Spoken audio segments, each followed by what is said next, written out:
Hello and welcome to the Social Recruiting Show, where I, Katrina Collier, and my wonderful social recruiting specialist mate, Audra Knight, chew the fat over everything to do with social media, recruitment, and God knows what else.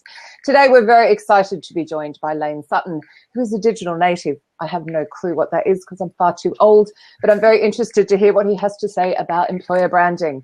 And I'm also excited to meet him in real life shortly at the Social Recruiting Conference in January. So welcome, Lane. Thank you so much for joining us. Thank you for having me. So Lane, you have worked for some very big companies so far, HubSpot, TripAdvisor, and I know that you've talked all over the country and I think globally with a TED Talk and a South by Southwest. Can you tell us a little bit about what you're doing now, what you're studying, and what you're doing with, is it Infer? Yep. Yeah. So right now I'm doing some consulting on the social media side, a lot of content creation and also helping their newsletter. Infer is basically a predictive analytics and lead scoring startup. They're based in San Francisco and it's a hot topic right now. Basically, if you visit a website 10 times or, you take XYZ actions on a website, you're going to be more qualified to then become a customer of that brand. So the interesting idea is that you'll have a higher Infer scores, so then salespeople can target people with a score over 80 because they're really qualified, so they're most likely to become customers. So that's a really cool product. Very big in this space right now. I'm working with them remotely, which is really fun, and it's been a great time. And then right now I'm a freshman at Suffolk University over in Boston. How could you have done all of this stuff in your short little life? It's unbelievable. I know 50-year-olds who haven't done all of what you've done. Thank you. I appreciate that. But so I'm loving that. It's basically the best of both worlds, both being able to work on the consulting and client side, but also, be in college and attend college. So I guess I think you should actually give us a definition of what you call a digital native, but I know, well, actually even Audra would also be a digital immigrant. So maybe, yeah. We grew up pre-tech. So for you to be working remotely, imagine you'd kind of almost expect to be able to do that because technology has enabled it. But, what do you call a digital native for those who haven't come across the term? Yeah, I would call a digital native someone who's born with technology, someone who's growing up with technology. And then on the other side, a digital immigrant is someone who is born, post the technology or pre the technology introduction. So basically anyone before, let's say 1995, 2000 even. So we're talking digital natives, are in their teens and earlier. Yeah. You would absolutely laugh. I remember somebody saying to me, about 10 years before you were born, I'm going to go into a computer science degree. And me going, why? They were just coming in as I was leaving school. And, we were still programming stuff in and there was none of the things we have today. It's changed so much. Totally, yeah. And that labels this as well. So, yeah, Katrina, do you remember when the internet came out? Because I remember it really well. Shut up. No picking on the old one. No, I do it. It was very exciting. Yeah. I think from a recruitment point of view, as far as, what Audra and I do, that sort of social recruiting side, I think being older means we know how to research better, but maybe I'm just being a bit harsh and going, a lot of people just know how to Google and read the first few results. But obviously this is more, and the workshop, actually, I've got it here, which you're running with Alison Cruz and Crystal Miller. Yep. So how to speak socially, social messaging and recruitment marketing for individuals and brands. I take it you think we need to change the way we speak to grab the attention of you guys? Definitely, yeah. It's so important to humanize the type of messages that you're sending out. It's way too easy to broadcast and sort of post something that goes one way. The old idea of PR, just sending out a press release and thinking, okay, everyone's going to see this, it's going to be a headline, all of that. That doesn't work anymore because you really need to tailor your content, something that's going to be effective, something that's going to sound human enough for millennials to think, hey, this is actually something pretty interesting that I want to click on, want to read more into. That's going to be the big theme, is really how to talk socially, socially savvy, especially run an effective campaign, from start to finish, basically. So we're talking strategy, research, looking at best practices, case study, that whole initial part all the way through, the whole campaign, what you're going to do for your actual messages, how to craft those messages, how to analyze them, find the right metrics to track all of that, and make sure it's really successful. So we'll be doing, some breakout sessions, within that workshop where people will go into groups, and they'll be talking, with a team of probably 10 people at their table, and working out this campaign and then presenting it at the end, so that we can all sort of vote on which campaign works the best, and also get some inspiration too. So it'll be really nice, really fun and interactive. I attended the session Monday at the Boston conference, so I really got to sit in on it and participate. So now get to speak on it and co-present. That'll be really fun. That's too exciting. Audra, we'll just buy you a ticket, okay? We'll get you there. She's so jealous she can't come. I'm so excited. I can't wait. Plus, Me too. Plus, I haven't been to San Francisco for 15 years, so I'm so excited. Yeah, I'm definitely booked on Alcatraz finally. So excited. Yes. Your session, it's like, whoa, it's just standing out to me. I can't wait. It'll be really cool. So when you talk engagement, I actually was seeing something earlier, which was almost like, I have on my website where people can chat with me live. Is it that sort of stuff as well? So if you actually get someone's attention and get them to your website, the younger want to feel like there's someone right there and then? Is that part of it? Definitely. I think that's one component. That's actually a cool, feature. You'll see it on shopping websites, especially, where you're on, not Amazon, but, just some sort of e-commerce website. You see the live chat feature. That's definitely, I think that can make a big difference from, closing a sale versus not closing a sale. So the same thing actually on a career side, I could see that being a cool plugin, on your website where you've got a live chat feature where a recruiter is actually, live. And, they might have it in the background, one of their tabs open. And then when they get a message, from a prospective candidate, it might be a question like, can you tell me a little bit about, your culture or this role? I think that'd be actually a really neat feature to have. I've never seen that before, but if a company started that, why not? It's just one thing to try out, and it could be a quick thing to close a candidate and make the difference for someone applying versus someone not applying. So getting that quick live answer, that instant gratification, which is something millennials love. Anyone would want that. Even an older candidate would want to have an answer to a question. Even my age group. Sorry, you can't insult me. I'm just way too old to care. What happens? You get to a certain point, you don't care anymore. You just go, I'm old. I'm not as old as Jim, so it's all good. He's sitting over the side. You're getting loads of wows and Yeah. Great idea. Do you think people would get bogged down though with like the chronic application people that just ask like, do you see my application? And just too much of that is the only thing I wondered about. Definitely. Yeah. That's possible. I think if you were to set some times that you have it open, like say you dedicate an hour per day and even promote that, if you've got a Twitter presence for your careers page, promote that you're having live questions, live Q&A, from 1 to 2 p.m. It could be a Twitter chat too. Like, I'm trying to think. I think Buffer, if you've heard of Buffer, the social media platform, they might do that on the career side. So that's always something neat to try. And get a live audience so other people get their questions answered. It's really cool. Really embarrassing that I'm having to open my website because I can't remember the one I use, which is like quite hilarious. But they're so easy to get them to pop up, and they're not expensive at all. Right. I can't think who. Oh, is it going to tell me who runs that? I can't think. Huh. Yeah, Hootsuite does a good I use Olark on my website. And it's Olark, there's tons. There are actual recruitment focused one, but I love your idea of like doing a power hour. Yeah. I've got a question for you. As a digital native, do you see the difference between interpersonal context in real life versus social media context?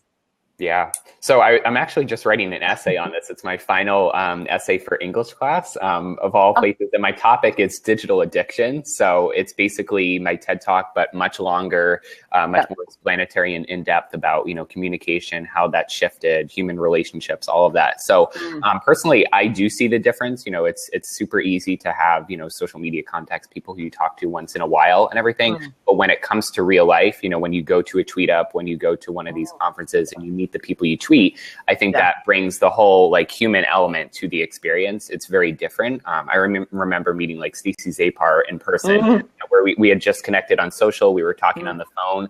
And yes, that I mean, when you're talking on the phone, that brings it, much more to life. But when you meet someone in person, that truly brings it to life. So I do see the difference. I still love, the human to human, face to face conversation. I don't want that to get replaced by technology. But some other people just find it easier to communicate, through a message, direct message, and digitally. So it's all, how you think. And, if you thrive on like human to human connection, other people find that they're more creative, more talkative on social media. Yeah, I think from my point of view, sorry, Audra, I probably just cut you off again.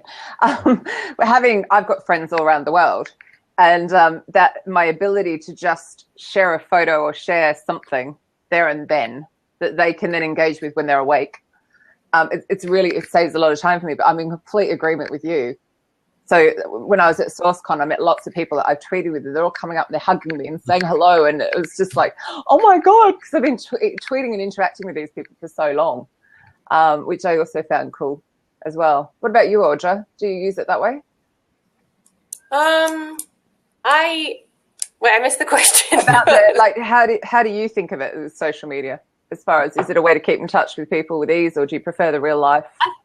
I think it's just a first way to start and meet people and then bring it into real life. It's a great way to meet people you've never, ever meet or even know of in real life. So it's a great way to start, get to know them, and then definitely bring it into real life. This wouldn't be happening without the joy of Twitter. Exactly. Yep. We're bridging the gap. Yeah. So Jim has just gone, I'm so huggable. So, and he's also asked a question. Do you think artificial intelligence will ever be able to automate interpersonal conversations with online audience, in brackets, or in customer service situation? I hope not.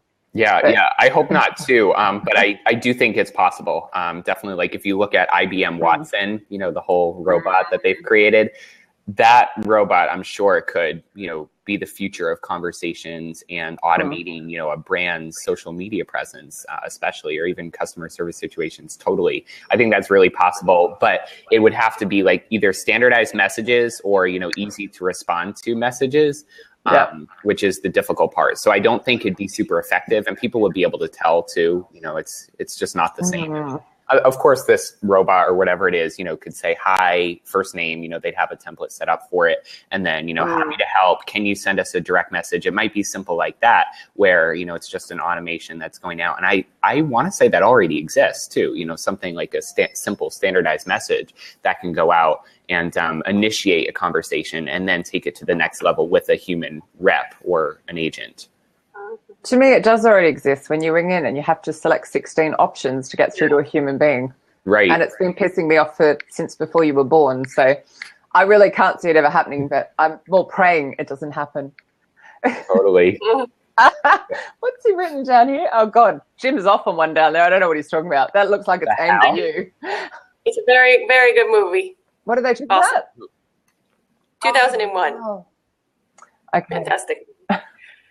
I have a question for you, Lane. Yeah. Can you tell us about how important having a good culture is and what you call an intrapreneur? Is that right? Yep.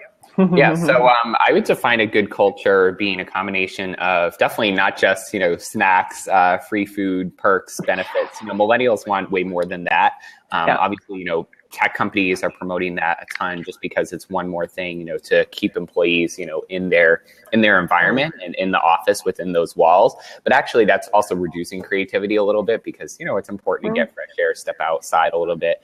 But it's way more than that. It's really the passion, purpose that they get to have in their role. When you think about the full package, you're looking at compensation, of course, as one part of it. You're looking at professional development and career advancement. So you want to have all of those areas attract millennials, because they're looking for just more than the pay. They really want to have a nice experience and get experience while they're with a company.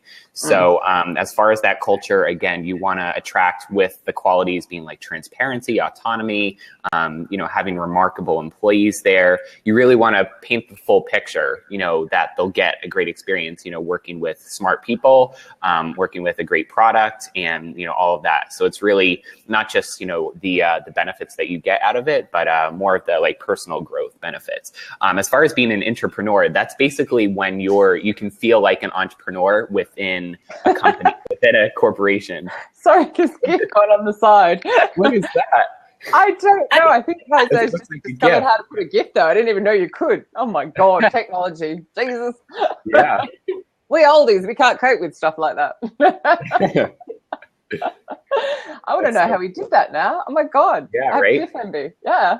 So you were saying about entrepreneurs. Yeah. So being Okay, able to explain the be word. an entrepreneur within a company. So I would almost define that as, when say you're in a marketing department, okay, and you have this idea, this really awesome idea. Maybe you get some support for it, from your team, but not full backing, not full support. Maybe you don't even get funding for it, Right.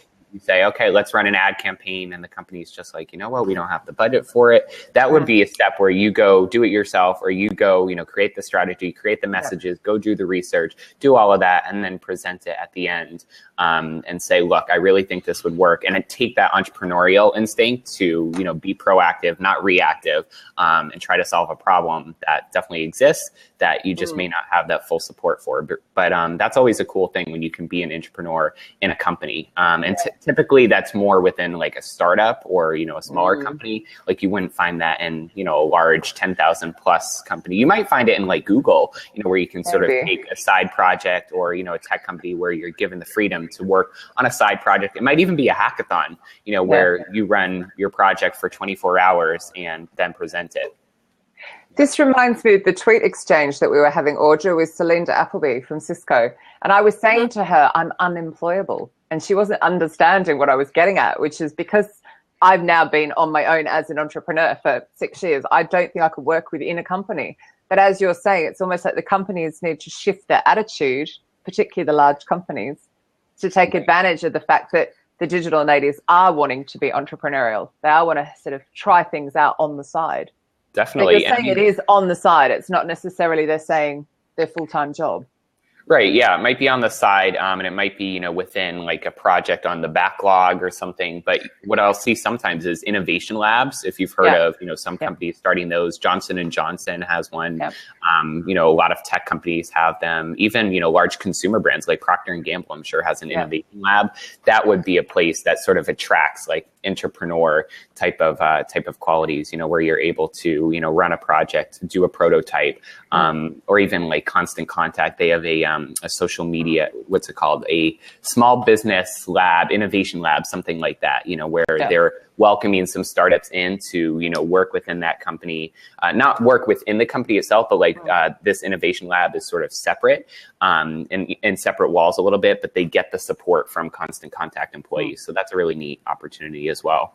I love their Fail Friday that they have on their Instagram, where everyone gets to put up their embarrassing Fail Friday. It just cracks me up. I love it. It's so honest. Check that out. Funny. Do you want to read out that question, Audra? Haven't we got questions coming? The one from Jim? Yeah. Oh, is that another one? Yeah, so entrepreneurial opportunities would resonate most with millennials. I think that's what you were definitely saying, right? Definitely. Yeah. I think millennials really want that freedom and autonomy to take a project, run with it, and be able to do something just outside of the normal, day-to-day work. I mean, I know even myself, I love doing that. You sort of have your day-to-day responsibilities, and, it might be something that's really specific, but then being able to, have a side project, work on that, and, make a big impact is really interesting. Yeah, just like this. Yep, exactly. See, I wonder, that's so true. Damn true, Audra, what you just said. See, because I don't necessarily think my age group didn't want this, but I think almost our parents scared us into the whole, because they had jobs for life potentially, into that whole, be grateful you've got a job, don't be, don't shake things up, do what you're told, kind of. But actually, I don't necessarily think, I think the difference is perhaps we've taught our kids, your age group, not so much for Audra, more for me, about, well, you can be a bit rebellious now because actually you can walk out of a job and walk straight into something else. It's not as bad as it used to be in that respect. I know some people probably disagree with that, but in general, those who are smart and bright and entrepreneurial could really easily do that.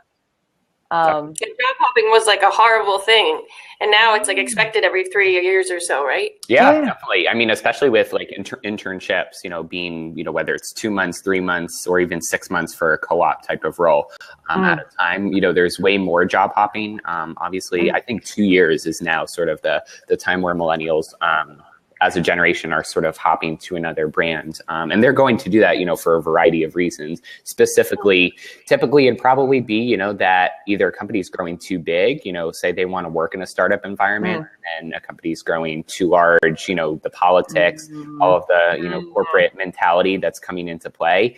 Millennials don't tend to like that a lot. If you're like a finance major and you want to go work at PwC, then that's a different ballpark. But, if you're someone who just has that startup mentality and, has that entrepreneurial side, go work in a startup. And then, once that company gets to a certain point and you feel that it's right to sort of go somewhere else and go smaller, that's when they'll job hop typically. It's interesting because Jim's got a question here on that. So how can companies foster retention when millennials are loyal to themselves these days, versus loyal to companies? See, I'm almost hearing what you're saying, what Jim's saying. And then the conversation I was having yesterday with James Smith about how I know an event he's running next year where the speaker's going to be talking about actually saying, well, I'm going to sign someone up with an end date, almost going, well, I'm going to hire a digital native for 2 years. So you have that exit so you know when they're leaving. You can almost forward plan. So it's actually two ways of looking at that. Because I'm not sure we can retain you if it's like you're saying, if it's a growing company. I don't know. What are your thoughts on that? That was a lot of things. Sorry. Totally. Yeah. No, I think as far as retaining employees, a lot of what's been done is you've got like what they call like Ask Me Anything type of, spotlights almost. Yeah.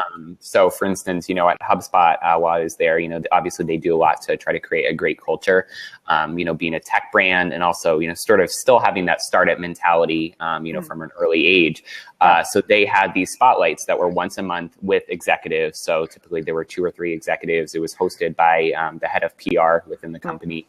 And, people could submit questions anonymously in advance. And people could also ask questions while they're there of the executives, and it might be like, what's happening to this, or, I'm curious about this project. It could really be anything. And I think that opens up the transparency a lot to hear, what the vision is so that employees stay motivated, they stay happy, they feel a part of the whole company. Transparency really does that a lot. If what's happening with other teams, also mobility too, internal mobility.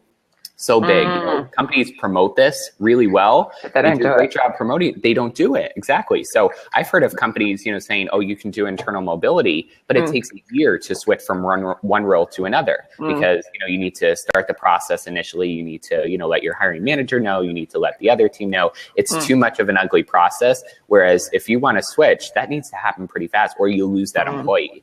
So it's really a sort of now or never kind of thing. And that will definitely maintain loyalty. If someone's just like, you know what, I'm realizing that marketing is not for me. I want to switch to this department. A company needs to have that flexibility and be willing to, front that, offer some professional development for it and just be creative and cut the process down.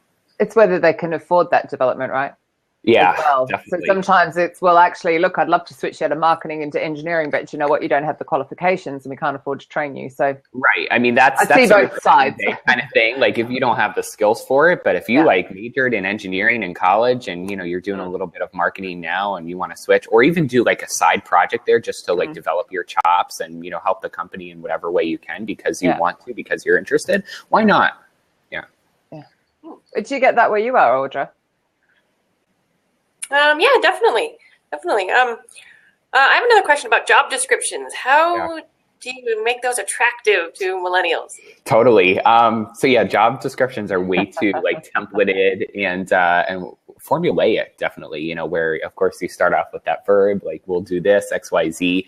I've seen some really cool ones though, where they're introducing, the, not only just the tasks that you'll be working on, but the people you'll be working on with, the type of culture that you'll be surrounded by. I think a good job description really mentions the personality that a company is looking for beyond the skills, beyond the requirements, beyond the qualifications. You're talking the personality, the type of people you'll be working with, what a schedule might look like. And not to say that every job can sort of have, a formulaic kind of schedule, but people want to know, like, what does a day-to-day look like? And if you're writing a job description like that, why not? So something I focused on at TripAdvisor was storytelling and content creation. So, with their employer brand, I was interviewing employees about their experience and their story and their career path. So while they were there, so basically what it's like to be an engineer, what it's like to work on XYZ team, and then ask them a bunch of questions related to their role, related to their job, and then publish that as a blog post. That would be a great thing to feature in a job description. Have that link that goes out to see what it's like to be an engineer at this company. I think that's really effective. You could have a video job description would be really cool. You know, something that might be 2 minutes with the hiring manager talking about what the role is, showing a little bit of the office, the culture, and worst case, just have a general video, a general careers video. I think that's a must have for any company that shows off the office, interviews a few people that you might be working with, interviews, you know, key employees, definitely a founder, CEO, so you get the full vision, mission, all of those qualities. And that will make for a really effective culture. You know, again, you want to go beyond just the snacks, just the, you know, perks and benefits, but you really want to paint the full picture. But also short, I think, really short. I can't even sit through 2 minutes now. I just go, I'm about 30 seconds. I'm never like so ugly and you're like, why are they writing this? I was watching a really good one earlier. I should share the link. We've got another question here. So now when we get so much digital in sourcing candidates, it is more about marketing tools, photos, movies, storytelling, what you just said, tricky, copywriting, etc., and not about the job itself. What, in your opinion, this would lead us to? Okay, so it's pretty well what you just said. But I think you'd also get people screen themselves out. Because if you were really honest, if your engineers were really honest, for example, we do 12-hour days because we're so passionate. Some people will go, I'm so not working there. Right. I mean, Kashya's not here today, but we were chatting about her having to get into work at 8:30 this morning. She was upset about that. I'm like, really? I've always started at 8:30. She's like, no, I'd rather start at 10 because that suits me and work late. And I'm like, oh my God. But it's, do you know what I mean? Like if the company says you're going to do 7 to 7, she's just going to go, I'm not going to work there. Yeah. And you can share that stuff, honestly. Right, because you don't want to get into the hiring process, into the interview when people are, you know, when the recruiter or one of the employees is saying, you know, we have long days, you know, you need to talk about the reality. You need to paint a real picture. Don't paint a fake image. I see Jose's gift. Yeah. Jose, I'm trying to write them all down. Oh my God. Sorry. At least people watching the replay miss all the fun of all the gifts on the side. Which is such a shame. They need to tune in live. Lane, back to video. Yeah. You suggested having employees in the video, but you'd have to take new video every 6 months if they're switching around. And yeah, that's an interesting area. I mean, I don't know how that works. To me, I mean, what's the worst case if an employee leaves the company, you know, and they're still on video? So what? Yeah. I mean, you know, you still captured what it's like for them to be in that role. I mean, to me, it's nothing different. It's just, you know, maybe if someone goes to that website and they're like, oh, I know them. They're not at this company anymore. I don't think it's that big a deal where it's worth filming again. That said, do an iPhone video, you know, something that's like 2-3 minutes. Just go around the office filming this. You know, it's super easy. That's what I did with some of these interviews as well. I had both a video component and a blog post component. So that tied in really well. And it was just a quick thing. I had my little $20 tripod that I bought off Amazon, a mini tripod, put my iPhone on top of it, filmed that. And it worked really well. You know, it's just a good way to capture that in person. I mean, the iPhones now are just so amazing. And then like I use a Mac, so I just use something like ScreenFlow. It's so easy to edit. Yep. Edit it down. As long as you just make it really obvious that you've done it yourself rather than trying to make it look like you've had a really, you know, proper video company come in. Totally. But I think also doing the really, really short ones, because if you do the 30-second ones, you can get them onto Twitter. You can even do 15-second ones, stick them on Instagram and stuff like that. Or Snapchat too. I mean, so that's the interesting thing is like people talk about explain Snapchat to the old fart who will not step in. I have it on the phone and that is it. So if you can, so Jose loves Snapchat. Of course you do. You're probably 12. How old are you? 12. So come on, I want to know how you can actually use Snapchat for recruitment. Yeah, so the way I'd envision it is so Snapchat. 30, he's 30. And I just joined it like 6 months ago, actually. And I think it's awesome. I feel better now. I was on before that. Yeah.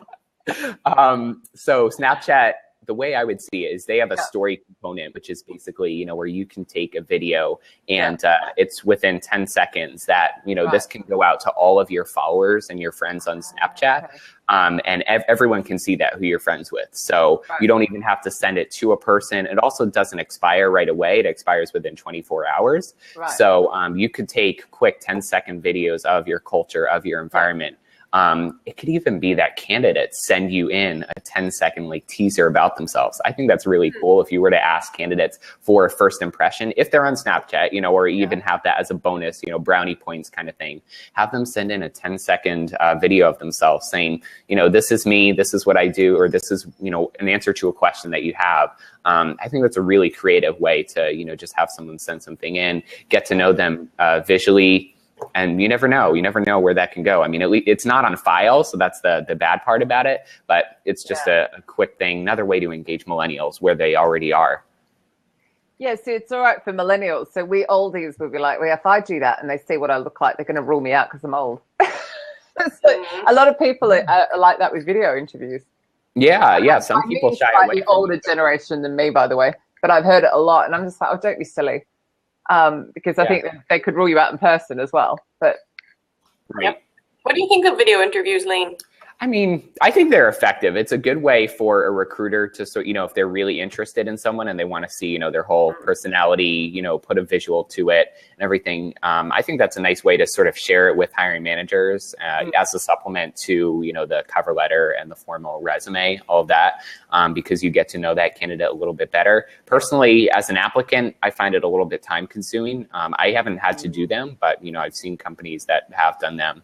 And, you know, it's not for everyone, especially like if you're thinking of an engineer, you know, not to like stereotype the engineer kind of thing, but they may just not have the whole, you know, the same kind of energy level and everything that, you know, someone from marketing, you know, might have. You know, again, they want to code. They don't want to, you know, have a video interview. It's just not as personable. Yeah, but you would never ask a software engineer because, you know, here in London, it's 5 job vacancies per developer. Believe me, you bend over backwards to get these guys. You don't make them do. Video interviewing should be for your high volume, rule people out. You know, you're looking for those people to get up and go, to get on and do it. Salespeople, yeah. That's sort of, because I think a salesperson must be able to present themselves well on video because of the fact, you know, it can be intimidating. I used to get intimidated by it. Now I don't care. But but I also think you're right with the energy, because it's great when the 3 of us are here. When I first get on and no one's there, I'm like, oh God. I've got no. So you're trying to do a video interview and you're feeling like, okay, hello. Right. I'm Katrina. It's hard. It's really hard. Yeah, and you get self-conscious about it too. You know, you're wondering what that brand's going to think about it. So I think it can. It's definitely effective for the company, you know, because it gives them another way to see that candidate. But for the candidate, it just adds another step to the process that they might drop out of. Yeah. You know, so it's kind of like a loophole. I see 2 sides. Yeah. We either fall through or they'll move on. Oh, we have somebody from a video company over here. At Plain Sight Video, analysts predict that by 2017, video will be 75 to 90% of online traffic. Oh, God, it moved. And that is due to population aging. So kids love video, millennials love video. Oh, my God, stop writing, people. It is the future, whether or not the older generations are willing to conform or not. I mean, that's absolutely true. I mean, there's 8 billion video views on Facebook per day. Yeah. Unbelievable. That's more than YouTube. And that's happened this year. So, yeah, no, absolutely. Applicants dislike them from Jose on my surveys, but sometimes it's our only option. Yeah. Oh, no, Jim's sharing posts. So it's got to. Back to you. Christina, Katrina, he shared a Snapchat 101 that can get you started today. I don't want to click the link. I'm too busy listening to Lane. I'm loving. I put the map up. I don't know if you guys can see it. There's now a map that shows where everyone's listening in from. I'm so excited. There's all these purple dots. How do you get that? Oh, isn't it up the top? Yeah, I see it. At the top? At the top right. Top right. Top right? Top right. Yeah, so cool. I see mentions, all messages. Oh, nothing above nothing that? Above? No. Oh, it's really cool. It's showing where all our visitors are around the globe. That's awesome. Yeah. I'll try it later, maybe. Yeah. Yeah, actually, maybe I'll just take a screen grab of it before it disappears. Let's hope. Yeah, let's hope I don't kill it. Like last time. Every time I do this, I kill it. Oops. Huh. No. I actually thought I just hit the wrong thing then, kicked us all out. No, there we go. I have a screen grab for you. I'll message it to you later. Okay, cool. It's all good. It must be your turn, Audra. I've asked way too many questions. Sure. Can we talk we touched a little bit about flexible hours. Do you think companies should just dive in and say work when you want, or how do you balance that? Yeah. So right now we're in, no longer of a 9 to 5 culture. It's sort of work whenever, wherever, however, anytime, anywhere, all of that. So what matters most is that you get your work done at the end of the day, that you're productive, you're being effective. The whole 40-hour kind of thing, I don't think that flies anymore. I walk through the financial district in Boston, and it's a shame when I see people right at 5 o'clock. I literally see this stream of people, and it's a river of them just walking right over to the train station.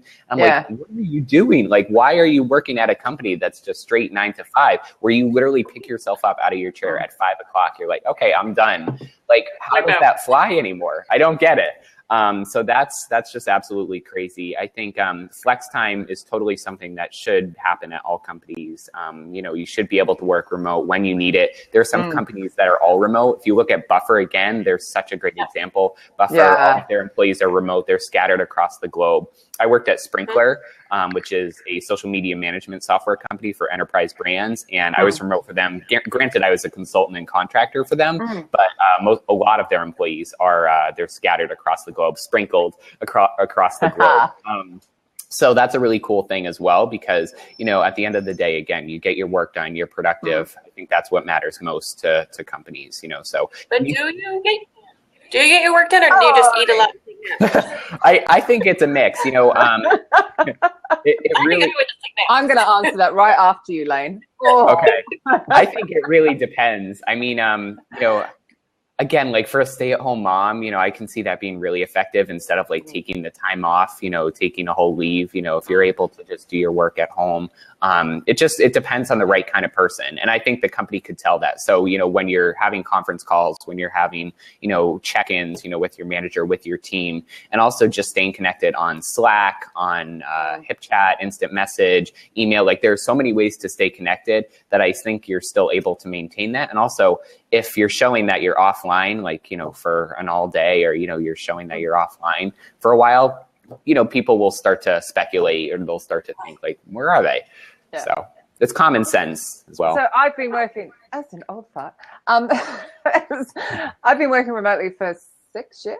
So even in this time I've been on contract, I had an in-house recruitment role, built the company up, still didn't go into the office very often, spent most of my time. As you say, now there's Slack, but then, even just email and Skype and instant messaging, and it was fine. It was perfectly fine. And I got more done. So because I'm not being distracted by you referred to it before, that office politics, the gossip, the water cooler moments. None of that was bogging me down. Totally. But I also think it's that thing, I roll over and I check my email first thing in the morning. Sometimes I've done 20 minutes of work before I've even got myself out of bed because I'm answering emails. And you just think that all that time, all those little bits of time, if we actually stacked it up, we're all working more anyway. We're just doing it when it suits, when we're in flow. Not commuting. Like I have a 2-hour commute. What a waste of 2 hours of your day. Right. So that'll help you be more productive, especially. And you have to be a certain kind of person to want to do it. You can't just you just have to know if you like remote or if you don't. Personally, I can tell I thrive in an office kind of environment because I still like to have that human to human connection, and being able to just grab lunch, grab coffee, socialize with employees in person is very different to me. And it's also easier to meet people that way. Otherwise I'm just talking to my direct team and, potentially other people that I'm going to collaborate with. So I see both sides, and I've done remote and I still do well with it, and it fits well, with my schedule. But, I think if I'm full-time for a company, I like to be, in the office, have that presence, have the face-to-face dialogue. I could probably do that once a week. Yeah, really. That makes sense. Really no. Yeah. Oh my God, look at this question. Wow, we're blowing up. Yeah. You are so popular. Mind you, I think we have to ban Jim. He asks too many questions. Right. So, he's got his own one coming up.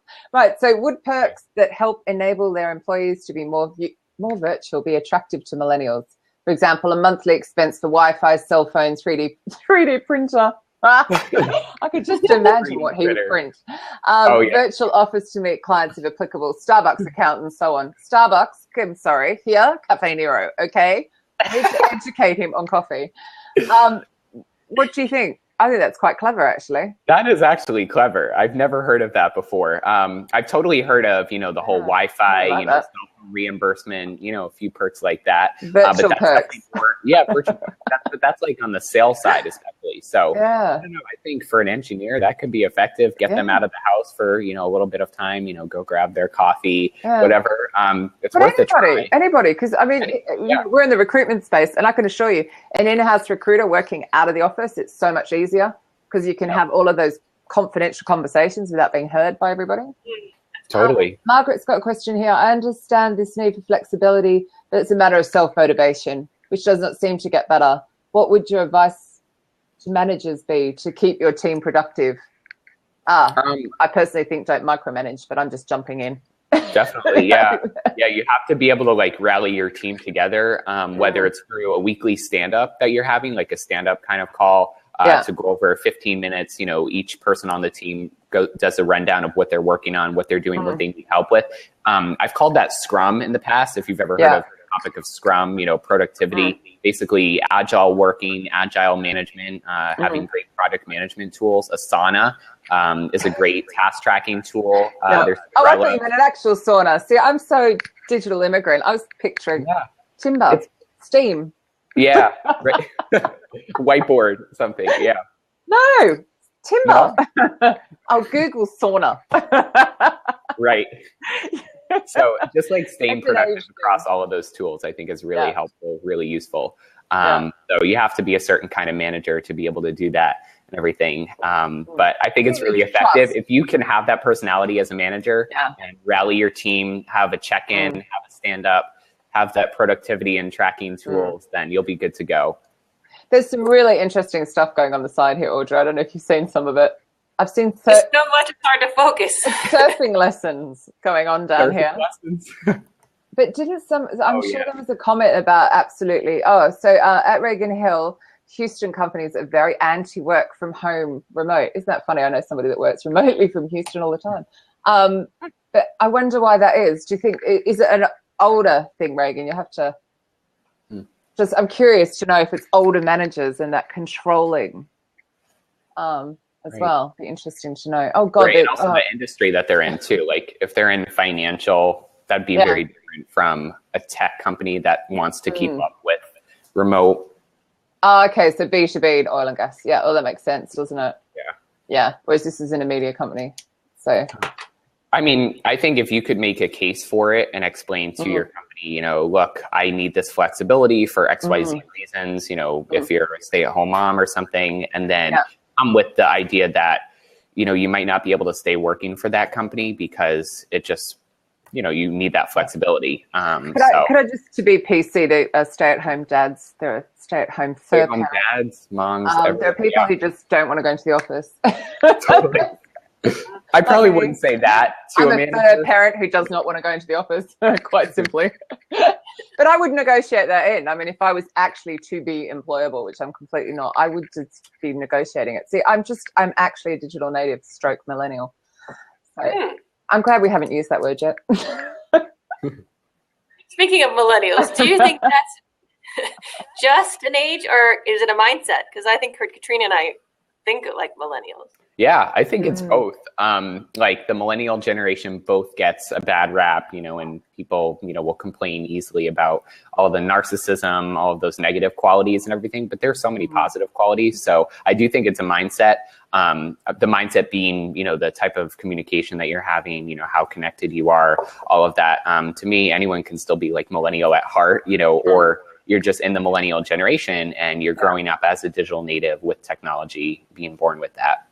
I mean, I think the millennials are a bit older than the digital natives coming through. I think my biggest fear so I look at my nephews, particularly my youngest nephew, who's just been handed entertainment from the day he was born. So he's never got to sort of sit at the dinner table and be bored, just the basics like that. He's the coolest kid, don't get me wrong. But my fear is when they come into the workplace, they're going to want to be entertained. And, as glamorous as my job is, traveling around the globe, coming across to chat with you at the conference and stuff, I still have this admin part. We all have this admin part of our jobs, and that kind of worries me more. So I'm probably coming down like younger than you. I don't know how you feel about that, Lane.